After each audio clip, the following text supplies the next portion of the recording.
So first off, talk about the first two games of the conference season. What were your thoughts on those ones?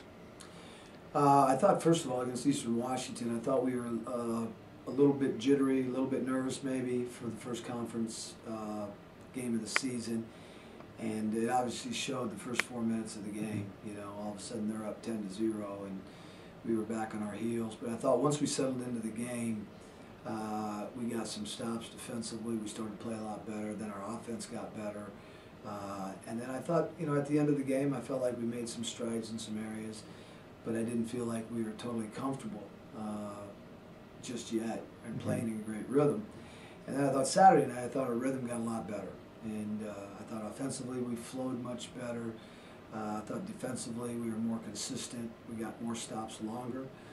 And I think that just comes from us. We haven't played enough games yet. And the few games that we have played, we haven't gotten a lot of rhythm. And we still have some young guys that haven't gotten totally comfortable yet. So I thought when the weekend was over, I felt like, okay, we got the young guys some more confidence. They're starting to be more comfortable. And I think our overall rhythm, defensively, offensively, has gotten better. And we're not where we need to be, but we did make strides. You made a couple changes to the starting lineup a little bit. What was the thought process there, and how big has it been to have Jordan coming off the bench for you?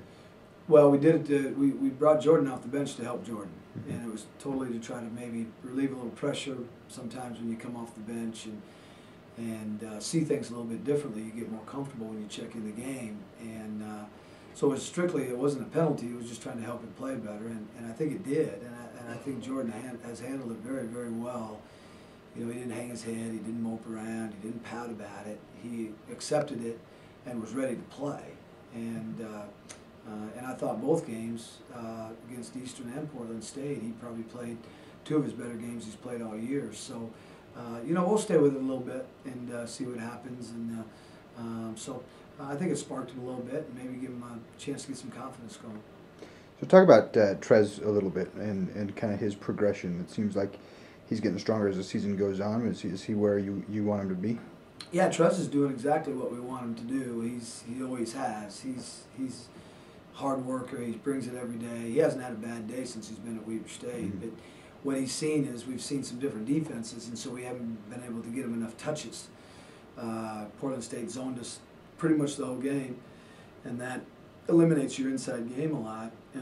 A lot of teams in the preseason were doubling down off of him. So every time he caught it, he had 2 guys there. So we made it an emphasis this past week to try to get him more touches and throw the ball in there more, depending on and see what the defense does. But I've been really happy with him. You know, when he's not scoring the ball because they're double teaming him, he's still doing other things for our team. You know, he's a good defender.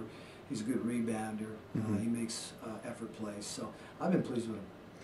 So talk about you got Northern Colorado on Thursday and North Dakota on Saturday. Talk about those 2 teams and what we should expect to see going into those 2 games. Well, right now I think Northern Colorado is the best team in the league. They're easily playing the best out of any team in the league, and they've got a lot of guys returning. They've got a whole bunch of veterans. They're probably the 2nd most veteran team in the league behind North Dakota as far as returning players, and they're playing like it. They look like they're in great rhythm. They're defending hard. They've got a lot of different lineups they can play, and a lot of guys that can hurt you. So they're playing at probably easily the highest level of anybody in our league right now. So that's going to be obviously a great challenge for us. And then North Dakota, they got 7 seniors on their roster.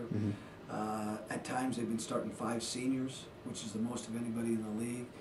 Both Northern Colorado and North Dakota have kind of been building for this year to be their year. And it looks like for sure for Northern Colorado it's working out that way, you know, right now. But so it's always a challenging road trip. You know, we play Northern Colorado on Thursday night. Then we got a long trip to get over to North Dakota. There's no easy way to get there. And then we got to play a 2 o'clock game on Saturday, which doesn't give us a lot of time to prepare. So that always makes it, you know, really challenging. But we're really excited about getting out there, and we've always embraced going on the road, and especially in tough places against good teams like these 2 teams are. And we're excited to see what we can do and what we can become, and I think it'll tell us a little bit more about where we're at as a team and where what we need to do to have to grow. Awesome. Thanks, Coach. Good luck this week. Thank you.